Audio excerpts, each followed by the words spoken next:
پیغمبر عليه الصلاة والسلام فرمووی لا يؤمن أحدكم حتى يحب لأخيه ما يحب لنفسه. چیت بۆ نفسی خۆت پێخۆش، چیت پێخۆش لە هەرچی چاکەیە کەوا لە ژیانتدا تۆ دڵت پێخۆشە بە نسیبی تۆ بێ و بەشی تۆ بێ، دەبێ ئاواش دڵت بەوە خۆش بێ و بەوە خۆشحاڵ بی کەوا وێنەی ئەوە خوای پەروەردگار بیدا بە براکەت. حەزت لێ کەسایەتیت هەبێ کە هەواڵت بۆ هادووتیان فڵان کەس خاوەن کەسایەتیەکی بەڕێزە و ئاوایە و کەسایەتی ئاوایە و دەبێت لە ناخەوە دڵت پێخۆش بێ برای خۆ. کە وتیان فڵان کەس لە معاملەیە قازانجی کردووە دەبێت تۆ لە دڵەوە پێت خۆش بێت.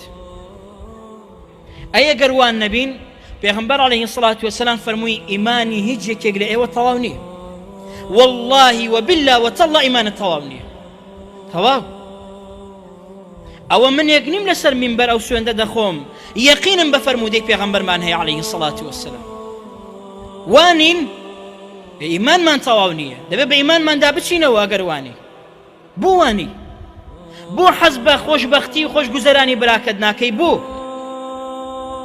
ئەوە چێیە فێری کردووی کەوا بە ئازاری براکەت دڵخۆش بی؟ چێیە؟ ئیسلامە.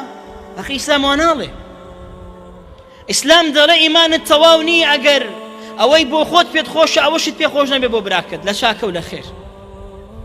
چیت پێخۆشە بۆ خۆت دەبێ ئەوەشت پێخۆش بێ بۆ برای ئیماندارەکەت. ئەگەر وانین بەڵێ زۆر بەشمان وانین دەبێ بە خۆمان دابچینەوە، بەخوا دەبێ بە خۆمان دابچینەوە. براکانم